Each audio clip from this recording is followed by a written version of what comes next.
Good morning. Happy Wednesday.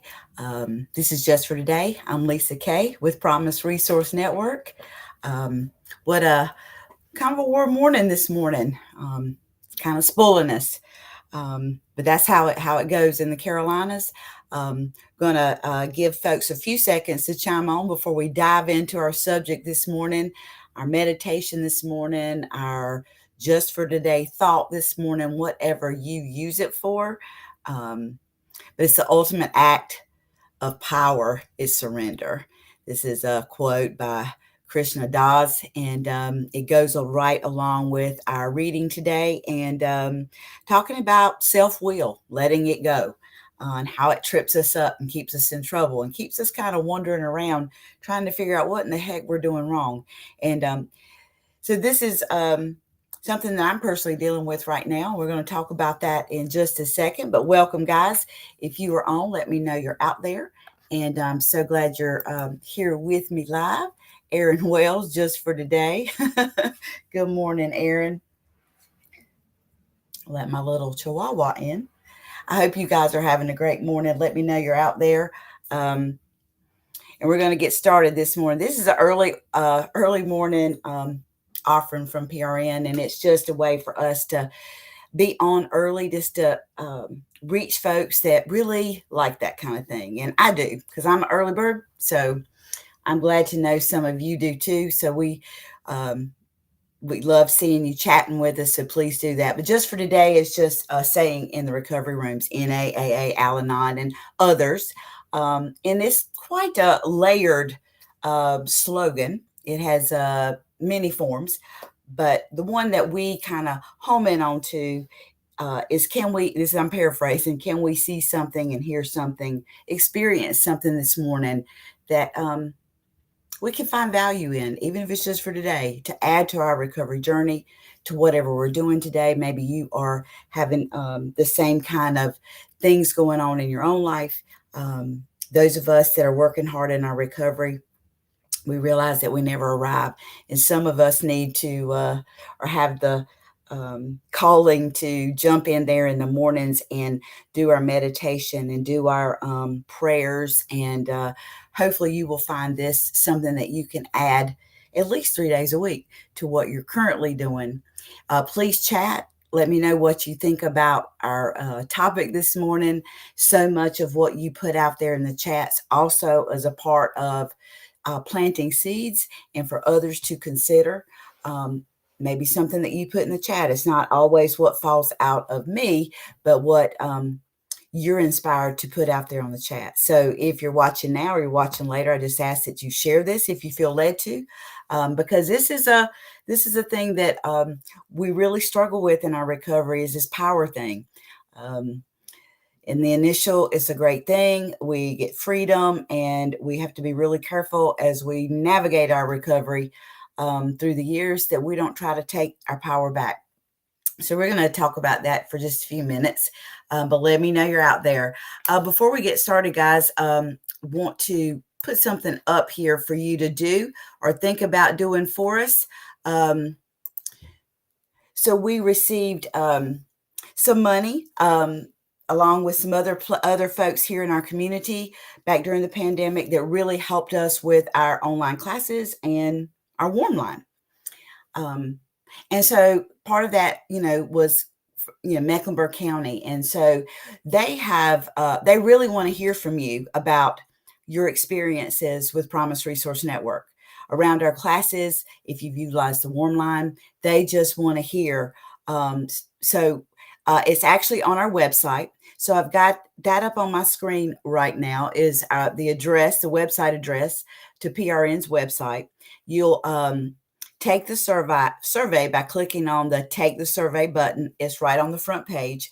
It just takes a few minutes. Your responses just go straight to Mecklenburg County. They don't come to Promise Resource Network. So if you have enjoyed our classes, and you have even had benefited from our warm line, please, we ask you to go on to the survey and answer their questions. And we encourage folks to do that as much as you can when you take classes. It's just a quick and easy thing where you can assess that class, that facilitator, what PRN's doing with that. So we encourage you to give us feedback as many times as you can around our classes and our warm line. So we appreciate that. So moving on, let's get started. But good morning. Hello, Miss Denise Green. Glad to see you on. And Miss Kim Porter's in the house. Some of my favorite peeps in the world, and Aaron Wells. What a combo. Aaron, Denise, and Kim Porter. If the world stopped today, and these were my three people on here this morning with me that I was going to spend eternity with, I'd be most happy, because these are three amazing individuals, and they're all three on with me this morning. So let me know you're out there. Let's get to it this morning, guys. So part of my journey in recovery is I'm on the family side of addiction, and have been for around 20 years. And the folks that continually struggle and have barriers around their disease, are my children, specifically my oldest child, my very first love of my life. And he is currently incarcerated and working a plan, right? So a lot of my recovery came because I was very codependent, both of us. And I was that mother, and control was a big, big deal to me. So let's think about that this morning. So I'm going to read to you from my recovery material, and then we're going to dive in a minute about that self-will, and just see what you think about that this morning. In the words of Oscar Wilde, in this world, there are only two tragedies. So listen up. One is not getting what you want, and the other is getting it. One is not getting what you want, and the other is getting it. That kind of blows our minds when we hear that, but this is what they're talking about. The last is much worse. Here's the translation. My will gets me into trouble. I aim for some goal or another, but even when I get it, I'm rarely satisfied. It doesn't make my life complete, so I raise the ante, set a new goal, and push even harder. Or I don't get what I want and feel inadequate or deprived. Maybe that is why not one of the 12 steps in the recovery rooms talks about carrying out my will. Whether you're in the rooms, you're in groups, no matter where you are, this my will thing is not a part of the equation to recovery. At least it's not my experience or any group that I've been a part of. My will is not something that falls out of something that we're trying to achieve. The only time I have ever found lasting satisfaction is when I let go of self-will and committed myself seeking the will of my higher power. Prayer and meditation are two means by which I seek to discover what God's will holds for me, and they help me to gain access to the power to carry it out. Sometimes my hopes and dreams are forms of guidance. I want you to hear that. Hopes and dreams being a form of guidance. Not that you're going to control and create on your own the path, but it is given to you in your spirit, your hopes and dreams by your higher power as a guide. Just for today, can you think about that a minute? What we've done with our hopes and dreams, and most likely didn't work out too well for us. It's a guide.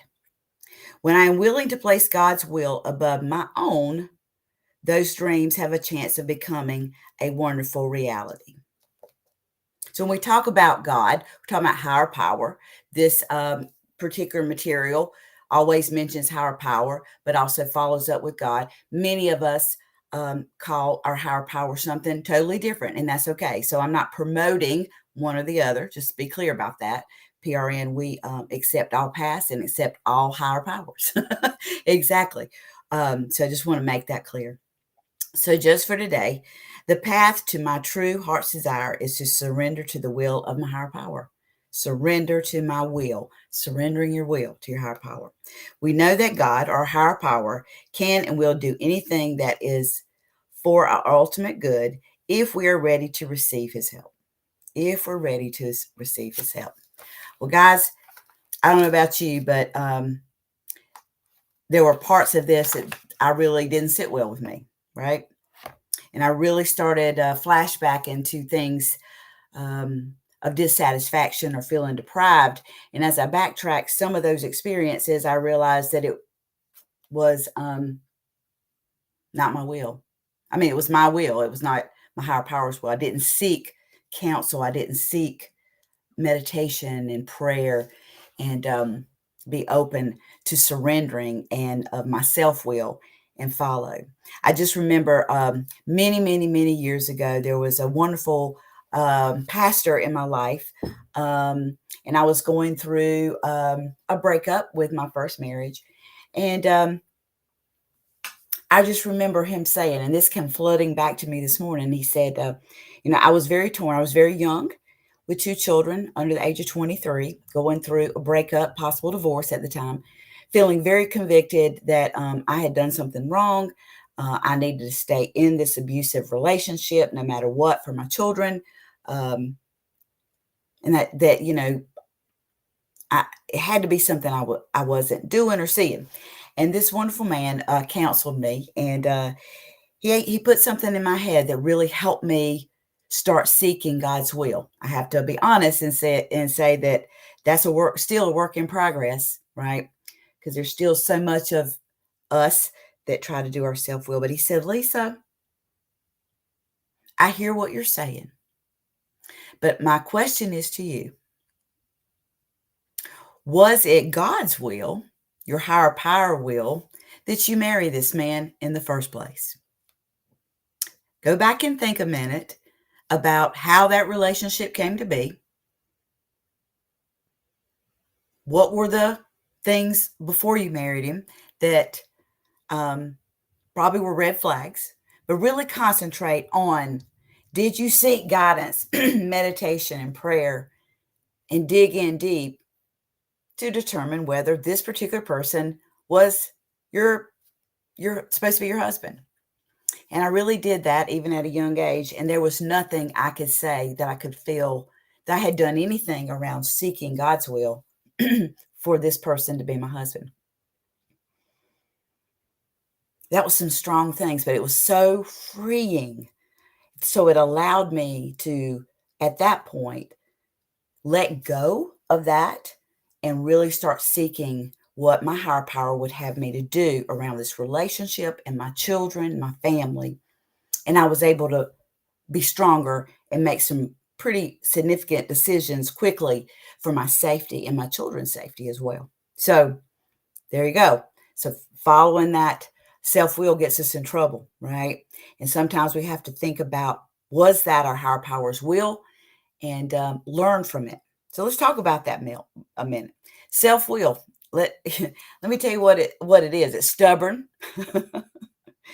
It's not particularly interested in others, does not like hard work, and does not value the larger picture, right?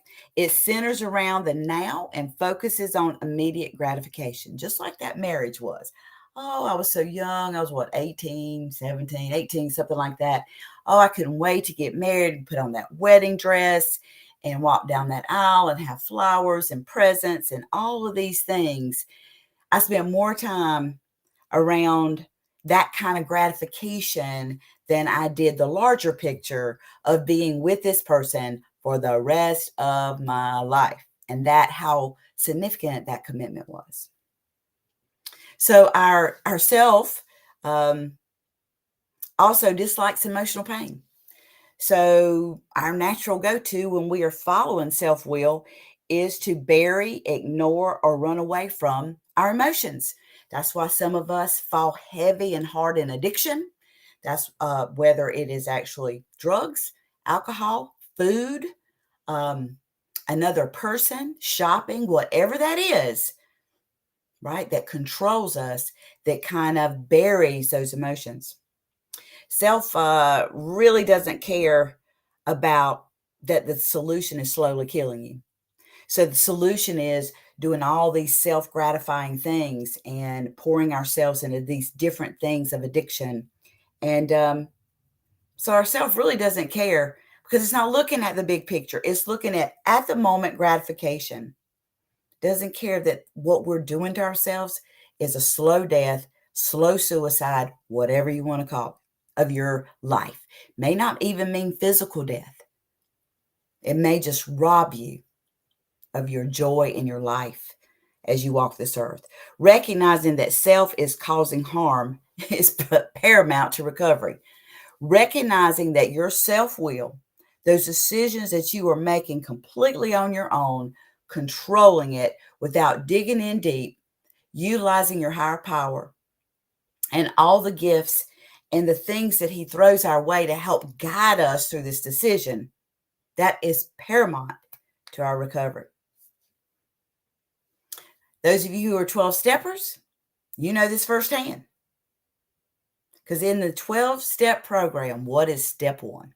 The very first thing, when we are able to admit that our way of doing things wasn't working, can we reach out for the help and support we need from our higher power? Early on in recovery, recognizing that there's something greater than the self is very difficult for many people. It really is. That is one of the steps, one of the challenges around addiction, right? Is giving up that control. Another that I can speak about personally is the codependency, that giving up control of what you have controlled for a long time. You know, maybe your child, maybe your significant other.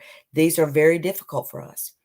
Now, let me tell you, so once we realize what's going on, there's a sense of freedom. When we can realize that what's guiding us through some of these difficult times is that self-will that's destructive, doesn't really care about people, and that's so against who you are, who you want to be, let's put it that way. You know, we do want to look at the big picture, right? We want to be in the present, but we also want to be doing things that takes us, it helps us grow into what we're supposed to be, right? But self-will wants this instant gratification. Don't really care who it hurts. You know, and most of us are very sweet, generous. We try to be intentional about things, but that self-will can sneak up in the best of us. And the next thing we know, we're making these big decisions all on our own. But when we can realize that our higher power is there for us, and that's what we, very first thing we need to try to do is let that control go. There's so much freedom in that. So there's freedom from always having to call the shots and living a life you know is causing you great harm. I did that for many years, trying to control my person, my child, who has a pretty severe disease of addiction. And I felt like I called all the shots and it was all on my shoulders. I don't know how many of you can relate to that this morning about something that's going on in your life. You feel alone. If you're feeling alone, you're feeling like you're the one that's got to make all the big decisions and the weight of the world is on your shoulders. Boom, boom, boom. There's your flag that you are probably following self-will and not seeking your higher power's will for your life and your guidance. Because our higher power did not put us here to be alone. He did not put us here, or it, she, whatever you refer to, your higher power did not put you here to walk this earth, to be selfish, to carry the weight of the world on your shoulder, and to have the feeling of being alone. So if these are the things that you're experiencing right now, I challenge you to really sit back and think about, are you following your self-will that's very selfish and self-defeating, or are you doing the things to follow your higher power's will? So when we let go of self, what the heck happens? We see just how often we're only seeing things from a closed-minded point of view, and we become willing to really listen. So that's what happens when you can just be present and let your day fold out, right? And realize within moments, sections of your day, that when you're trying to control every little piece of that, you're very closed-minded. Man, you miss some amazing things and the ability to listen. So we call ourselves supports, but we don't listen because We are very closed-minded to our point of view. So I challenge you this morning to think about that today as you navigate your work. Or you think you're running things because you're not running things, right? You are allowed to jump out here in this universe today, and so as you go to work, school, or play, or visit, or whatever you're going out there, you are out there. Things are already spinning in the universe right now, right? So as you do that, being able to be present in the moment, realizing what is in your control, what needs to go straight to your higher power, is a very powerful thing to know, right? And to walk in. When we choose to be truly honest with ourselves, we put aside the ego and realize that our way of doing things did not solve our problems. Definitely didn't. Unfortunately for me, I didn't learn my lesson in my first marriage. Have major relationship issues for some reason. We won't go into that, but I continued to make those same mistakes. I was driven. Now I can go back and see, right? I go back and see now I was driven by self-will and not seeking my higher power. And I continue to make mistakes. So one of my dreams and heart's desire my whole entire life was to be married to the most amazing man in the world, have my children, grandchildren, all of those beautiful things that I dreamed of. But they were a God for me. I believed that they were given to me as something that I do desire and want. But I did not do the work. I sought after my own will, right? I was impatient, right? And I didn't really dive in to the aspects of a certain relationship and when this person was, as Medina says, as a seasonal versus a lifetime person. I chose seasonal people, right, that were there to teach me something, challenge me in some way, but definitely were not people that I was supposed to spend my life, my whole life with, right? They were not forever people. And I missed the boat on that.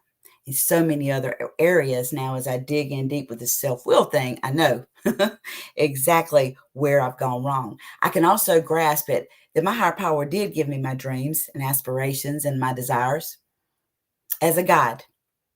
Kind of puts me on the right map, on the right path.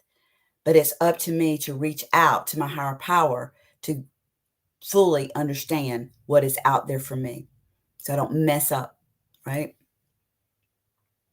So this whole power of surrender thing that we're talking about this morning, being honest with yourself about what the issues are, just like I was with you this morning about relationships, about, being that control, actually playing God with my child around this disease of addiction. Trying to control the uncontrollable is a disaster. You talking about a very slow, painful death of a spirit is what I experienced as I tried to control the uncontrollable around this disease of addiction with my loved one, my heart. So I had to be real honest with myself about what the issue was. I was afraid. I didn't trust my higher power to take care of what they said he would take care of, right? I had to go out there and take care of it myself because, if you're going to do things right, you got to do it yourself. All right. How'd that work out for me? Not too good. 20 years of stress, 20 years of uncontrollable, unmanageable life that I definitely would not want to walk again, or anybody I care about. Having faith in something greater than yourself. Yeah, just being able to have faith that this is what it is, right? This is what it is. Good morning, Karen. Glad to see you on. Surrendering to the reality of the situation and the truth of your unwellness. Yeah. So even I was pushed last night. My sweet baby called me this last night, kind of down, and I call him a sweet baby, but he's fixing to be 38 years old. And he was complex about a decision that he had to make on the whim. He's incarcerated, doing as well as can be expected, but he was questioning the decision of whether to stay where they had put him for the rest of his time or go out to another option for him, right? and he didn't know whether to stay or go. He didn't even know they were going to give him the option. So he was really beating himself up last night, saying, I really messed up again, because I never make good decisions when I'm put on the spot. And he just really poured in, right?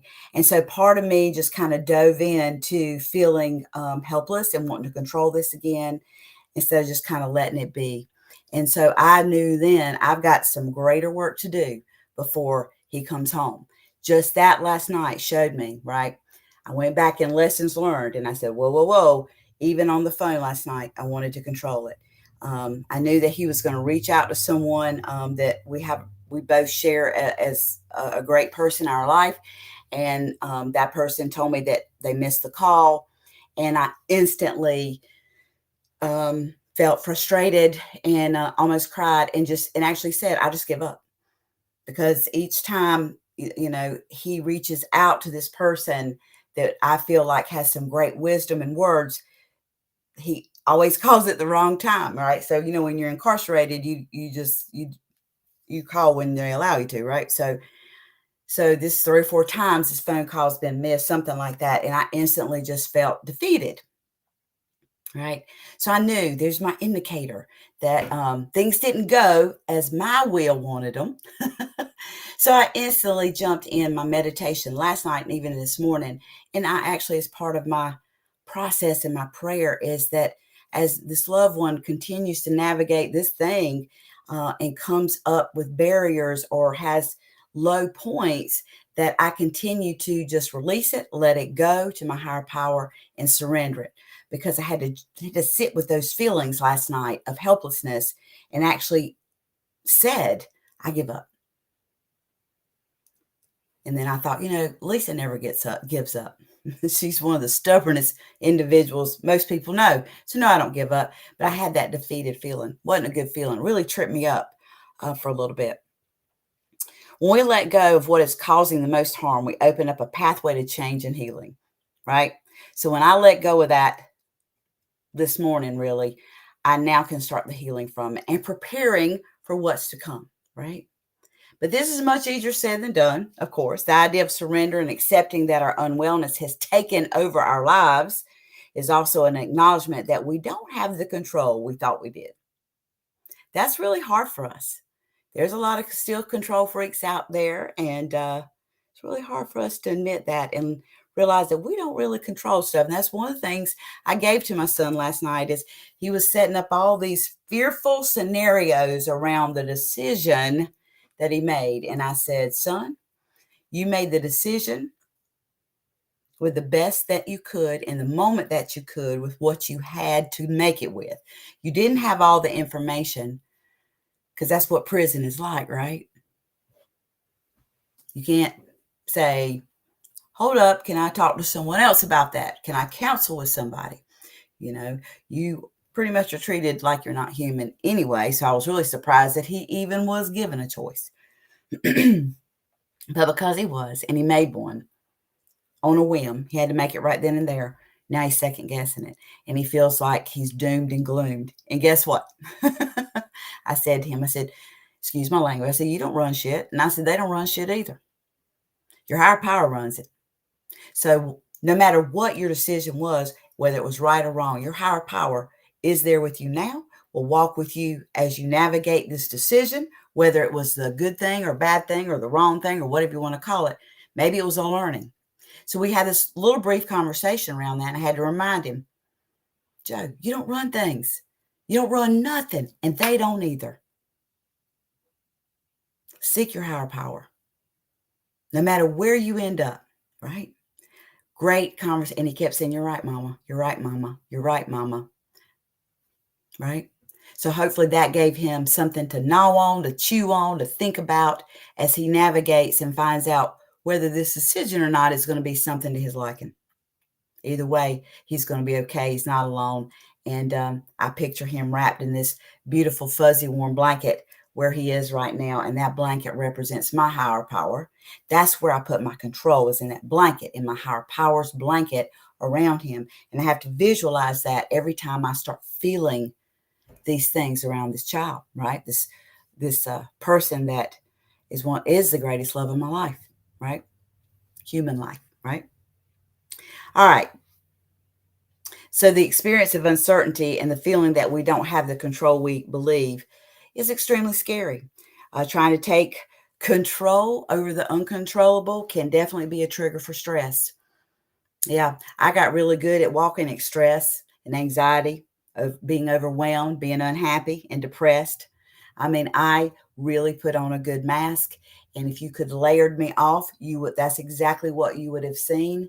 And I was so used to seeing that stressed and feeling that stressed look, and I think others did too, that a lot of people didn't even understand because I carried it for so long. I just got used to it, right? By acknowledging we have limited power and there's not a lot more to life than just our own human capacity to manage it, we are liberating ourselves from trying to carry the weight of the world. Surrendering means letting go and moving forward. Now, let me tell you something. Surrendering doesn't mean that you think that you're done, right? That you've lost the war. No, not at all. Not at all. Um, so, so how do we do this act of surrender? Well, it's pretty simple. It really is. I researched it, and there's just a few things that we need to do. And through meditation and prayer, whatever you use to continue connecting with your higher power, um, but it's just being present in the moment each and every day. As you go to work and school and navigate your life today, focusing on being present. So trying to shift your perspective of control to love. So when you start feeling like you're trying to take control of something, right? Switching your perspective to love can be very, very helpful. And that takes practice. This is not anything that we just do today and we got it, right? Right? Being in the moment and not trying to change things around us is an important part of healing. When we are present and observing life around us, we are not trying to change anything. So, by practicing this self awareness in the moment, we're practicing being loving towards ourselves first and the world around us instead of trying to fight and control the world that we can't control anyway. We're also embracing an uncertainty and that we may perceive around us. We are living in awareness and accepting of it. So notice that you are what you're wanting to control and things around you, or maybe a person, and then instead of pausing, right? Just like last night, I wanted to control this conversation with my son and how he reached out to other people, and I didn't pause just to love him in that moment.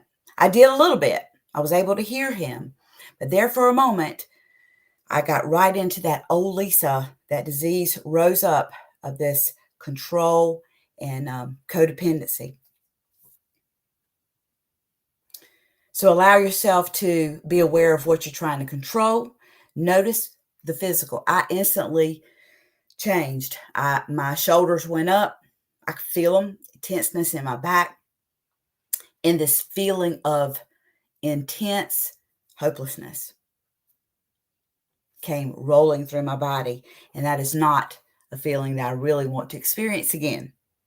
So let yourself rest in a sense of this uncertainty. Let yourself rest and be open to listening so you know the next steps that you need to take. So just take, for example, can you look at an apple? Like just put an apple. This I love this scenario it gave because it's very simple. Like most of us eat an apple a day. Looking at this apple, can you just look at the apple and be present with just looking and observing the apple? But are you one of those people that has to label it? Is that a Macintosh? Is that a Granny Smith? Or you judge it? That apple looks a little old. Its skin looks tough. Looks like it's got bruised places on it. You judge it. You project a bunch of thoughts and feelings regarding it and anything else that comes to mind when you think of this apple. Can you just be present and be comfortable with not knowing whether that apple is going to taste good or not? Just looking and observing the apple. That takes practice. It takes practice to actually sit with something and just be with it instead of judging it, thinking about it, diving into it, and taking it so much deeper than just being present with something. Try it today and see if you can do it. It's hard. Practice loving and being kind to yourself in this moment and everything around you. When we shift towards more of a gratitude, appreciation, I had to do that last night. I had to be appreciative that I got to talk to my child. I had to be appreciative and have gratitude that he's doing well, right? And that he listened last night as I shared with him. It becomes easier to be in acceptance of the way things are and to let go of the need to control or be attached to things that are not healthy for us. So it's not healthy for me, right? It's not healthy for us to try to control things that are uncontrollable. Allowing yourself to vent in a limited capacity. We all need to vent. We all need to get it out. But when you carry the venting on too much, you can allow yourself to have this victim role and just creating more negativity. So really think about today as you vent and share with people you trust about what's going on with your life. Are you venting too much? Are you wearing the victim sign? If you're in recovery, you're working hard in recovery, I'm telling you, I'm not wearing the victim sign. I refuse to. Don't want no part of it. I don't even want to be called a victim. Because for me, I will not choose to be in that seat on that bus, right? I will not be a victim. That doesn't mean that I haven't had pain and abuse and neglect and all those things that I've experienced, you've experienced. But when we vent too much and we shame and blame too much, right? We can put on that victim role. And not only do we walk in this victim role, but others will start treating us as a victim, not trusting us, seeing us as weak, seeing us as less than, seeing us as things that we're working hard to get those labels off of us. So be careful as you vent. Venting is good, but venting way too much can really come back and get you. So remember, surrendering, if it's just for today, doesn't mean you gave up. Surrendering means instead of fighting with life, you're accepting things and working around what's been given to you, right? But acceptance doesn't mean it's okay. It means you are acknowledging the reality of a situation and deciding on to take whether positive action, deciding what kind of action you want to take. You're reaching out to your higher power for that guidance. Instead of spending your time focusing on resisting and fighting what is. Whatever's out there right now is there. No need to put your boxing glove, guys, because it's all spinning all around there. People's intentions today, whatever that is, people are focused in on whatever they're focused in on, and you have no control of that. But you're going to find yourself today in the surrounded by a situation or people, whatever, and all that is out of your control. Being able to focus on not resisting it, but accepting that this is the meeting that you're sitting in today. And yes, this stuff is really falling out their mouths this morning, right? You can't control them, but what you can do is walk in your truth and seek your guidance from your higher power on how to handle and navigate through these situations, right? I work in one of the recovery courts, very privileged and honored to be in that court. So it represents part of my lived experience. And that's one of the things we talk about all the time as peer supports. Some of these systems, a lot of them, if not most of them, are broken to pieces. They don't serve humans well at all. Those of us who have been through those systems understand that. One of the things that as peer supports, we're not in there trying to change that system. We're in there because it at the moment it is what it is, but we take those moments and opportunities to be in it, to listen, and to figure out in those moments the best options for not only ourselves, but the people we're supporting as they navigate that system that is very unforgiving, very judgmental, and assuming, right? I can't do a thing about that, but what I can help someone do through my lived experience, right, is to figure out how to walk through that mess and get to the other side, letting our higher power guide us, because we're not alone through that mess, okay, to get to what we need, what our higher power has given us at the end of that path, right, in our journey. So if you're still unclear about what surrender means to you in terms of your own unwellness and recovery, here's what I want you to do. I challenge you to write down in your journal what it means to you to surrender. You may be surprised when you write it down and start journaling around what surrender means to you, all the things that start blocking you or confusing you about surrendering. Those are the things that you might need to call into question, right? You maybe need to call into question. And so thinking it out and spending some time reflecting on it could be very, very helpful, right? To figure out what you're still trying to hold on to and control and what you need to let go of to your higher power. It's a lot of freedom. It's a lot of freedom. For today, guys, can you think about this thing about surrender, grabbing your power around surrendering, letting your higher power help you, right? Instead of controlling things that are out of your control, which is about everything, right? You will find those things that you can have a wonderful response to add your part to, but this is definitely not something that you have a reins on and you can pull it in. So Karen said, I need to admit to that, trying to control too much around me. Love the message this morning. You're so welcome. Yeah, love it too. It's constantly one of the biggest things that we battle in recovery is, initially when we go into recovery, have our spiritual awakening, start working our programs. We let go of that control. We let others in the rooms kind of help us navigate and listen to us. Then the next thing we know, it's not a quick snatch it back. Sometimes it is, but it's a slow, like little sneaky things around the corner, hoping nobody understands or sees, and the higher power doesn't even know that you snatched it back. And now you want to take control of it. And you're wondering why you're miserable and things are not going as it needs to be. Or even if you get to the thing that you were trying to get to, as our recovery material said, you're not satisfied. You're always looking for the next thing. That didn't do it for you, right? You can't enjoy what you have. You can't have gratitude for what's around you because you're always trying to get that self-gratification at the moment, right? Instead of the larger picture, right? Remember what that self-will is. Your self-will is stubborn. It really is not interested in others. It doesn't like hard work.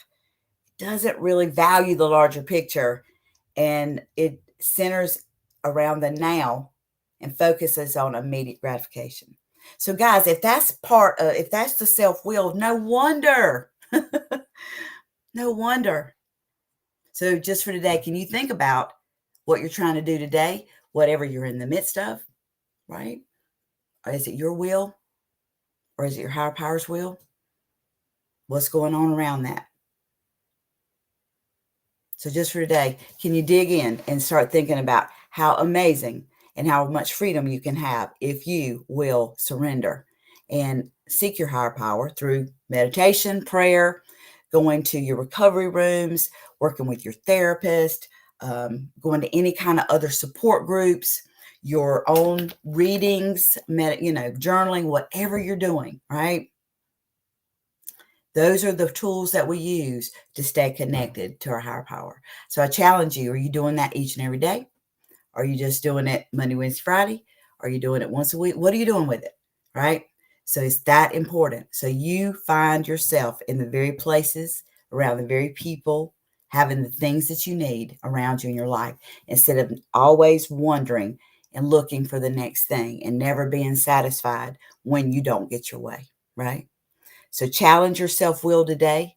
Think about how stubborn you are. Think about all of those things that can kind of indicate to us that we're trying to do our self-will instead of reaching out to our higher power. Well, guys, that's the end of Just for Today. I hope you have an amazing day.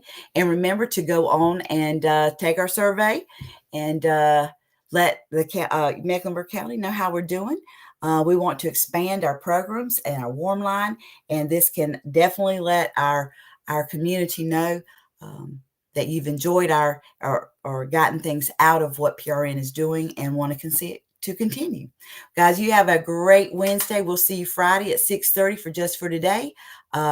Be well and seek that higher power. Even if it's just for today, give it a try if you've never really thought about it.